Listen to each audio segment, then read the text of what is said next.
Every year, nearly 1 billion pounds of fish are pulled from American coastal waters. None of it reaches a grocery shelf. The entire harvest moves into industrial tanks most consumers have never seen. The species is Atlantic menhaden, a small, oily fish that runs in schools so dense they darken the water surface.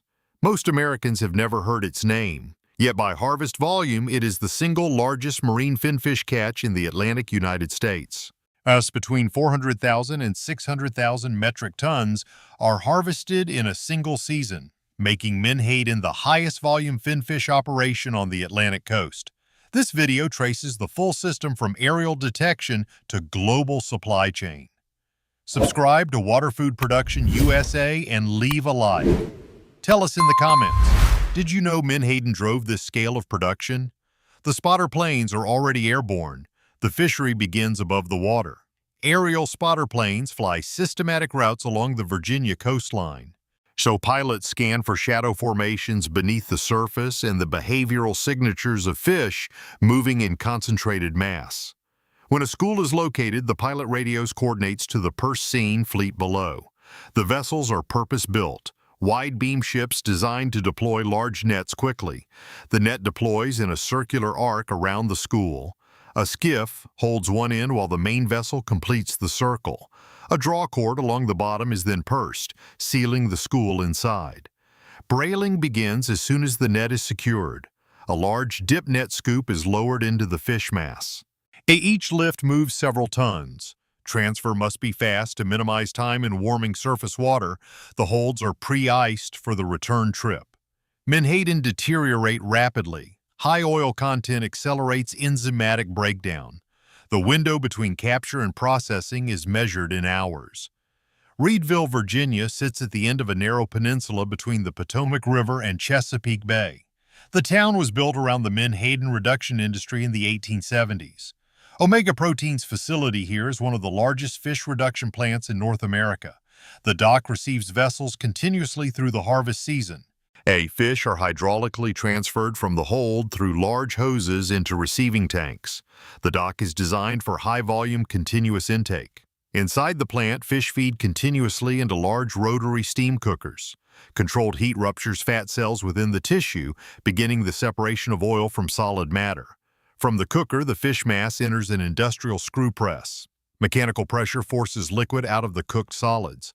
The remaining solid fraction, pabage or press cake, holds the concentrated protein that becomes fishmeal.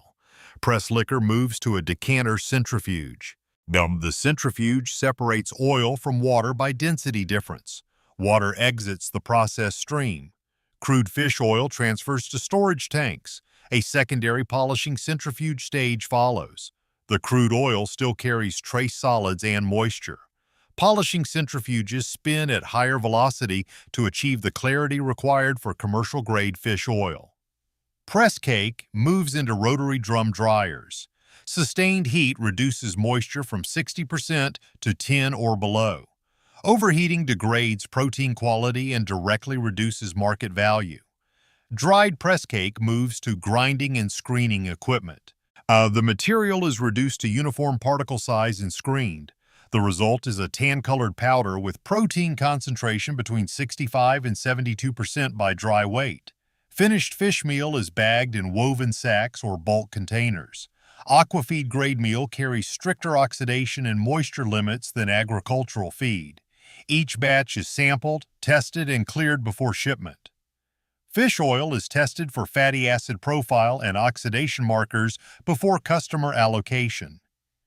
EPA and DHA concentrations determine the destination market. High omega-3 content routes oil toward aquafeed or nutraceutical refining. Our aquafeed-grade oil from Reedville enters the global market that supplies farm salmon in Norway, Chile, and Scotland. Atlantic salmon cannot synthesize omega-3 independently. Menhaden oil supplies the EPA and DHA that defines the nutritional profile of farmed salmon flesh. The fish meal supply chain is equally global. Aquafeed formulators in Asia, Europe, and Latin America use menhaden meal as a high-protein ingredient. Shrimp operations in Southeast Asia and tilapia farms in China are downstream customers of what begins off the Virginia coast. Menhaden fishmeal also enters poultry and swine feed markets. A livestock nutritionist included as a concentrated protein source. Broiler chicken and commercial hog operations use menhaden-derived meal directly in their production diets. The nutraceutical channel requires processing beyond what Reedville produces. Crude oil ships to specialty refiners running molecular distillation and deodorization equipment. The refined output meets the purity required for soft gel capsule production and dietary supplement use. The harvest is managed under quota by the Atlantic States Marine Fisheries Commission, a compact of 15 coastal states. The ASMFC sets annual catch limits based on stock assessments and allocates quota among participating states. Omega Protein holds the majority of the directed harvest quota. The company operates spotter planes, purse-seine vessels, and the Reedville plant as a vertically integrated unit. This integration from aerial detection to finished product has remained consistent for decades. In addition to Virginia, Omega Protein operates Gulf of Mexico harvesting and processing at Gulf Coast facilities. Both operations feed the same product categories into the same global markets. Spotter plane pilots are a specialized workforce shaped by seasonal experience. Identifying productive school concentrations from altitude requires pattern recognition built over multiple seasons. Communication between pilot and vessel captain during a set is continuous and in real time.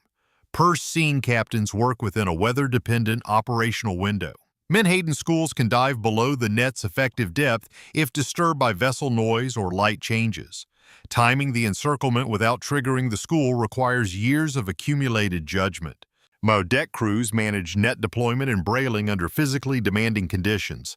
Sets occur offshore or near coastal zones depending on school location. Peak season demands continuous operation across the full fleet. The Reedville docks operate on sequential intake during high-volume periods. When multiple vessels arrive simultaneously, a queue forms. Dock supervisors manage intake rate against cooker and press capacity to prevent bottlenecks. Inside the plant, cooker and press lines run in parallel process trains. Press liquor routes to centrifuge. Press cake routes to dryer. The plant is engineered for continuous operation. Unplanned shutdowns represent immediate yield loss at this scale. Centrifuge maintenance is scheduled around operating cycles, not calendar intervals. High-volume processing places cumulative stress on bearing assemblies and seal surfaces. Maintenance is performed during planned periods of reduced fish intake. The dryer circuit is the most energy-intensive stage. Rotary drum dryers consume significant fuel to maintain required temperatures.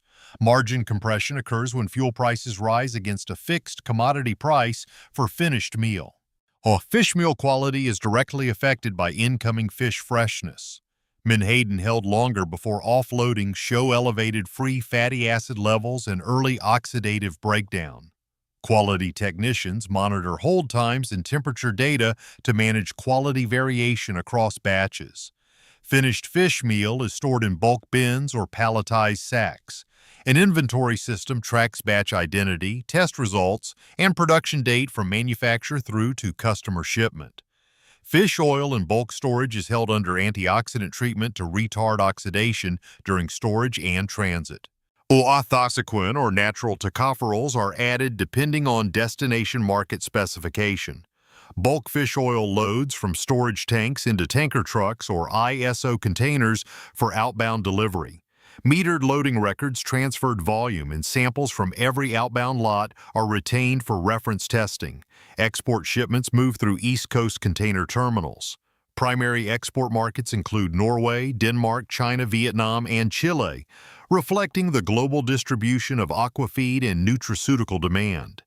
The seasonal structure concentrates manufacturing between April and November. The plant operates at high utilization, building inventory drawn down through sales over following months. Staffing and vessel activity peak within this window and taper as the season closes. Plant labor follows the seasonal campaign. Core technical staff hold year-round positions providing off-season continuity.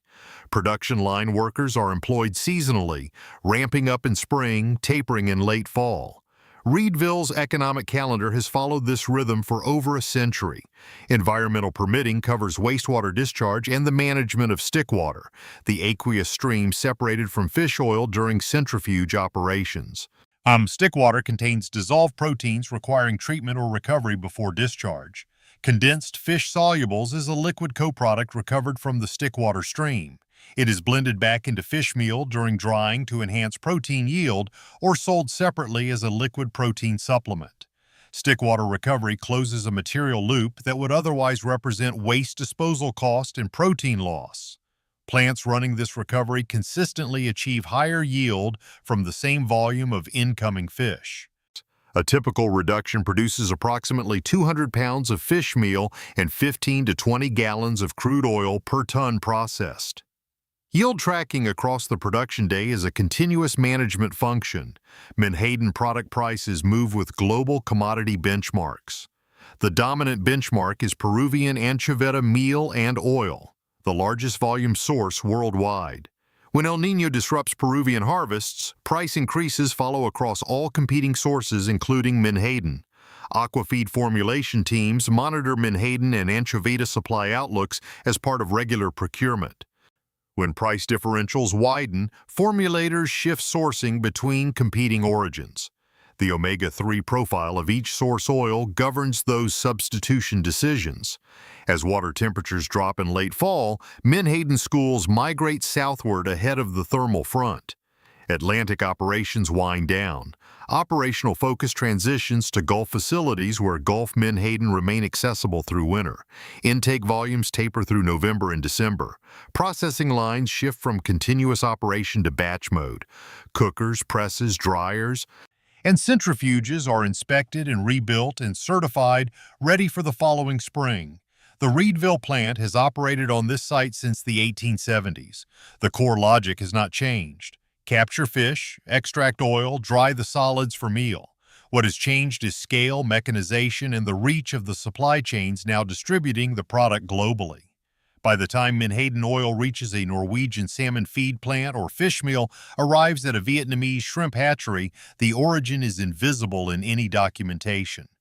The fish nobody eats is present in nearly every category of intensively farmed seafood, moving through global aquaculture supply chains.